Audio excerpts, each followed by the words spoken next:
We got big news in the NFL. Christian McCaffrey has been traded to the San Francisco 49ers. So let's talk about it. What is going on, y'all? Faiz Sports All back at it with another video talking, of course, some NFL here to talk about this breaking news, this humongous trade that usually doesn't happen, but it did happen in the NFL with regards to CMC. So I'm going to talk about the full trade details and then my analysis on the trade, who won, who lost this trade. So with that being said, if you are new to the channel, make sure to hit that big red subscribe button down below. I do talk a lot of NFL on this channel, people, and you don't want to miss out. So let's get into it.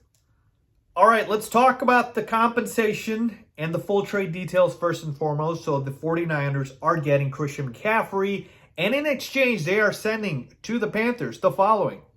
And there's a lot here. A second-round pick in 2023, a third-round pick in 2023, a fourth-round pick in 2023, and a fifth-round pick in 2024. Woo! Boy, talk about a haul. Okay? Let's just talk about the fact that we know that the Panthers were looking to move Christian McCaffrey because the team fired their head coach. They fired a bunch of their coaching staff, and they're basically having a fire sale trying to rebuild because their season's not going anywhere this year. And we know that a lot of their players were going to be up for trade. And I was kind of on the fence on if they would move CMC. But the second I would have gotten a package like this, I would have moved CMC in a heartbeat. And that is exactly what the Panthers did. So I don't blame them one bit for moving CMC. All right, because as much as I love Christian McCaffrey, and he is the best running back in football when healthy, that compensation is insane. So insane to the point where I'm here to tell you right here, right now, I would never trade up that much draft capital for a running back. Keyword, running back. It is a positional thing. It does not have anything to do with the player. The running back position, just based off of the longevity or lack thereof, and based off of the injury concerns, with it being the most brutal position, it just does not make sense to give up this much draft capital. So overall, I'm going to tell you right now, before I even talk about the 49ers side of things, the Panthers are winners. The Panthers are winners because this was an absolute haul for CMC, and now going into next year, you got your first, you got a second, third, fourth, like insane value, fifth and next year. So congrats to the Panthers because this was the best case scenario for them. You move off of CMC, your best player, and you get a perfect haul. Exactly what you want. Like this type of compensation, I mean, this type of compensation goes for maybe like low-end QB1s, if you will. Like this is a quarterback level compensation, folks. This is a lot. This is a lot, okay? But let me tell you guys about the 49ers side of things here. So first and foremost, I'll say they give up too much. They give up too much. Does Christian McCaffrey automatically make them title contenders? I would say it puts them in that conversation.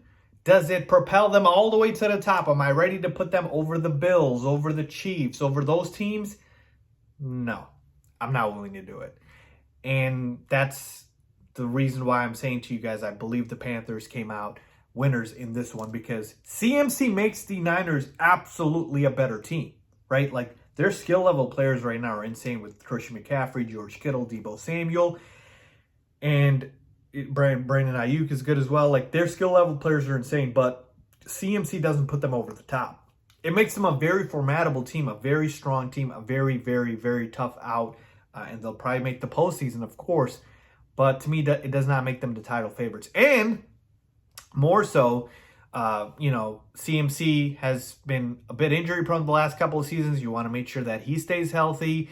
And it's not like your running backs were that terrible. Like Eli Mitchell was very solid last year. Jeff Wilson was very solid this year. So like to me, if it was like that bad, like you had no run game, okay, I get it. But your run game was decent. Now, CMC is a whole nother level, but I'm just saying it wasn't a complete weakness, all right? So overall, to me, folks, I got to tell you, Panthers won this trade. The 49ers didn't like completely lose because if somehow they win a Super Bowl this year, CMC is probably going to be a big reason why, but I wouldn't have given up this much compensation for a running back. And to me, the 49ers probably win the division now. They definitely probably make the playoffs. But to me, what's the shelf life here? How many elite years does CMC have left? Do they make this move if Trey Lance was still under center? I don't know if they do, because I think with Jimmy G, they're kind of in win now mode for this season. So I'm just saying a lot to give up for a running back. So those are my thoughts here, people. Panthers think they came out on top. 49ers definitely got better, but I'm going to have to go with the Panthers as winners for this trade. And CMC, if you own him in fantasy and you've been holding on to him, man, he's been a little bit disappointing, but he goes from one of the worst offenses in football to the best rushing offense. Like, it's going to be insane how good CMC is going to be in that offense. Like, 49ers will be very, very good. So let me know what you guys think. Leave a comment down below as always. Thanks for watching.